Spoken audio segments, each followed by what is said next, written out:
আচ্ছা এটা 4.2 লেখা দিই। নতুন করে শুরু করে দাও, লক করে দাও। এই ভোল্টেজ থাকবে কোথায়? এই ভোল্টেজ আয় আব্দুল্লাহ লক করে দে। পাওয়ার সুইচে কি লেখা থাকবে? PWK এরকম লেখা থাকবে। পাওয়ার কি? যখন আমরা পাওয়ার সুইচে চাপ দেব তাহলে এখানে কিন্তু পাওয়ার সুইচের এই মাথায় আমরা ভোল্টেজ পাচ্ছিলাম এতক্ষণ। যখন আমরা নেগেটিভের সাথে টাচ করে দেবো এটা, তখন কিন্তু এখানে ভোল্টেজ আর থাকবে না। তখন কি হবে? পাওয়ার সুইচ চালু হয়ে যাবে। বোঝা গেছে? এইভাবে কিন্তু পাওয়ার সুইচ কাজ করে। Logic high low 1 0। বোঝা গেছে জিনিসটা? এই মনে করেন এখানে ভোল্টেজ আছে না, এখন লজিক হাই অবস্থায় আছে। সাপোজ এখানে 3.7 ভোল্টেজ আছে। এখানে আমরা যখন নেগেটিভের সাথে টাচ করে দেবো তখন এখানে লজিক 0 হয়ে যাবে। ভোল্টেজ থাকলে 1, না থাকলে 0। যখন লজিক 0 হবে তখন পাওয়ার এসি বুঝতে পারবে আমাকে এখন চালু হতে হবে। তখন পাওয়ার এসি চালু হবে এবং চালু হওয়ার পরে এখানে অনেকগুলো ভোল্টেজ তৈরি হবে। হ্যাঁ, বাক কয়েলের মাধ্যমে অনেকগুলো ভোল্টেজ তৈরি হবে। কয়েলের মাধ্যমে এবং কয়েল ছাড়া বিভিন্নভাবে তৈরি হবে। এটা ধরেন যে V4 লেখা থাকবে হলো V4, তারপরে লেখা থাকবে V মডেল, হ্যাঁ, তারপরে লেখা থাকবে হলো DVFS, তারপরে লেখা থাকবে হলো আপনার APT বা VPA, এরকম লেখা থাকবে। ঠিক আছে? তো মিডিয়াটেকে একটা VPA ভোল্টেজ থাকে, এটা 3G IC-তে যায়। বাদ বাকি যে ভোল্টেজগুলো আছে এগুলো হলো CPU আর হার্ডওয়্যারে যায়।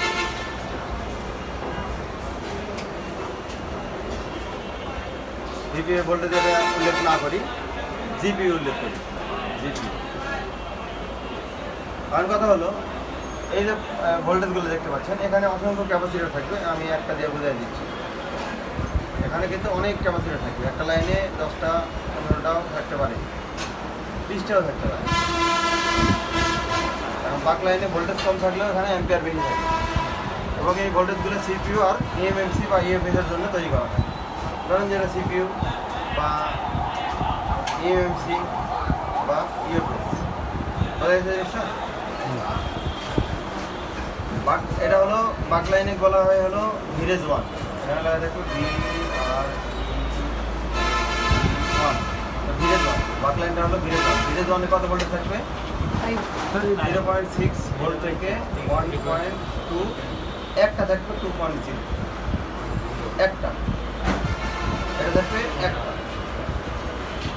বোঝা যায় জিনিসটা? এগুলো থাকবে একাধিক। যেমন এখানে V4 0.8 থাকতে পারে, তারপরে আপনার V মডেল এটা 0.8 থাকতে পারে, DVFS এটা 0.6 থাকতে পারে, GPU 0.9 হতে পারে, এরকম। বোঝা যায় জিনিসটা? এইরকম ভোল্টেজ এখানে থাকে। কারণ কথা হলো এটা তো গেল হলো ভিরেজ 1, কয়েলের মাধ্যমে তৈরি হচ্ছে। এখানে 0.6 থেকে 1.2 ভোল্টেজ থাকবে, একটা ভোল্টেজ থাকবে হাই এলডিও যেটা হলো 2.0। আচ্ছা, কয়েল ছাড়া কিছু ভোল্টেজ তৈরি হয়, কয়েল ছাড়া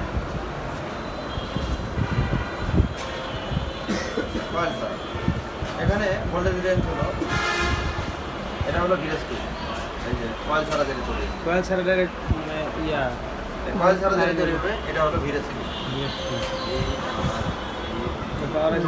ভিরেজ 2 মানে এটা হলো মানে কয়েল ছাড়া ভোল্টেজ তৈরি। এখানে অনেকগুলো ক্যাপাসিটর থাকে। প্রত্যেকটা ভোল্টেজ লাইনে ক্যাপাসিটর দিয়ে ভোল্টেজ ফিল করা থাকে নেগেটিভের সাথে। এটার ভোল্টেজ রেঞ্জ হলো 0.9 থেকে 3.3 ভোল্ট। বোঝা যাচ্ছে?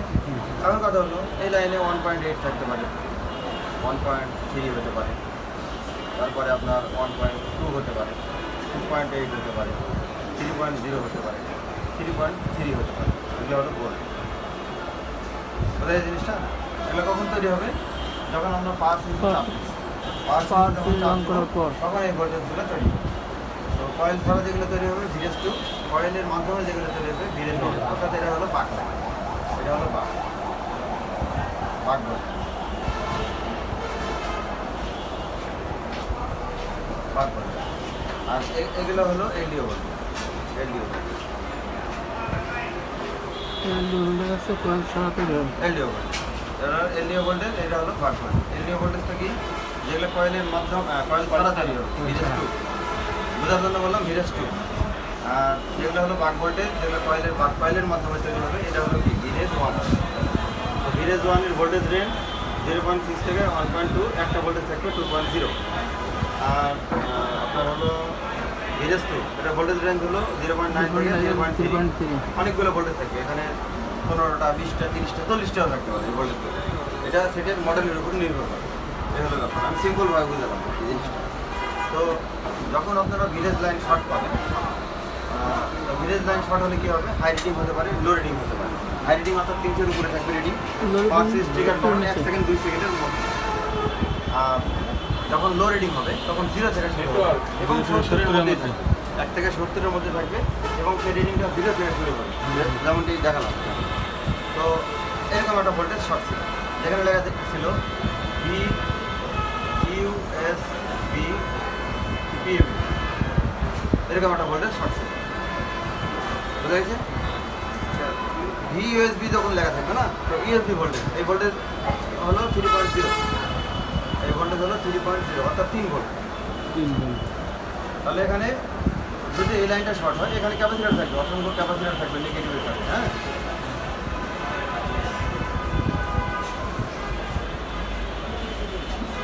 এবং এই ভোল্টেজগুলো যাবে কোথায়?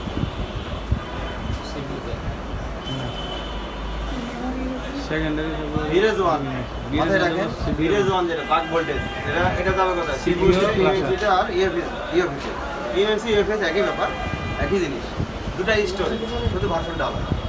এটা যাবে কোথায়? সিপিইউতে আর হলো ফ্ল্যাশারে, বোঝা গেছে? র্যাম সিপিইউতে আর ফ্ল্যাশারে যাবে। ফ্ল্যাশারের মধ্যে কি আছে? স্টোরেজ আছে, মানে রম আছে, র্যাম আছে, এই হলো ব্যাপার, বোঝা গেছে? আমার কথা হলো আর কোথাও যাবে না, বাক লাইন কিন্তু আর কোথাও যাবে না, সিপিইউতে যাবে আর হলো ফ্ল্যাশারে যাবে। ফ্ল্যাশারের মধ্যে দুটা রমের দুটা ভার্সন আছে, রম আছে দুটা ভার্সন, একটা হলো ইএমসি আর একটা হলো ইএফএস। ইএমসিটা একটু কম দামি ফোনে ব্যবহার করা হয় আর ইএফএসটা একটু দামি ফোনে ব্যবহার করা হয়, দুটাই কিন্তু স্টোরেজ। আর র্যামেরও ভার্সন আছে, DDR3 আছে, 4X আছে, 5 আছে, এটা সেটার দামের উপরে নির্ভর করে, একই ব্যাপার। তো ফ্ল্যাশারে আর সিপিইউতে যাবে বা ভোল্টেজ আর কোথাও যাবে। আর ভিরেজ টু যেটা, ভিরেজ টু এটা সব জায়গায় যাবে, সব জায়গায়, যেমন ডিসপ্লেতে যাবে, টাচে যাবে, ক্যামেরাতে যাবে, সিপিইউতে যাবে, আবার ফ্ল্যাশারে যাবে, আরও অনেক কিছু যাবে, বুঝা গেছে? RFIC-তে যাবে, তারপরে আপনার ওয়াইফাই আইসিতে যাবে, বিভিন্ন সেন্সরে যাবে, বিভিন্ন জায়গায় যাবে। এই ভোল্টেজটা সব জায়গায় যাবে, এটা সব জায়গায় যাবে। আর বাক লাইন কোথায় যাবে? কিন্তু সিপিইউ ফ্ল্যাশার আর ভিরেজ টু সব জায়গায় যাবে, সিপিইউ ফ্ল্যাশার নেই, সব যা আছে মানে সব জায়গায় যাবে, পুরো মাদারবোর্ডে ডিস্ট্রিবিউশন হবে এই ভোল্টেজ। আর এটা শুধু সিপিইউ আর ফ্ল্যাশার, এটা খালি মাথায় রাখবেন। তো বাক ভোল্টেজ শর্ট হলে, বাক ভোল্টেজ যদি শর্ট হয়, তো বাক লাইন থেকে শুধু লো রিডিং হওয়ার সম্ভাবনা আছে, হাই রিডিং হওয়ার সম্ভাবনা নাই। হাই রিডিং হলে কি করবেন? শুধু ভিরেজ টু চেক করবেন, ভিরেজ ওয়ান হাত দেওয়ার দরকার হবে, বুঝা গেছে? খুব সুন্দর বোঝা গেছে। হাই ভোল্টেজ হলে যদি হাই রিডিং হয় তো ভিরেজ টু চেক করবেন, বাক লাইনে হাত দেওয়ার দরকারই নেই। যদি লো রিডিং হয় তো দুটাই চেক করবেন, যেমনটা আমি করছিলাম। লো রিডিং হলে দুটাই চেক করবেন, আর শুধু হাই রিডিং হলে ভিরেজ টু চেক করবেন। ভিরেজ টু আপনারা শর্ট আছে কিনা বুঝবেন কীভাবে? এটা মিনিমাম ভ্যালু হলো 200 কি ডায়েট ভ্যালু, ডায়েট ভ্যালু, হ্যাঁ। আর ভিরেজ ওয়ান, ভিরেজ ওয়ানের ডায়েট ভ্যালু হলো মিনিমাম 5। এটা শুধু মাথায় রাখবেন, তাহলে ঠিক আছে।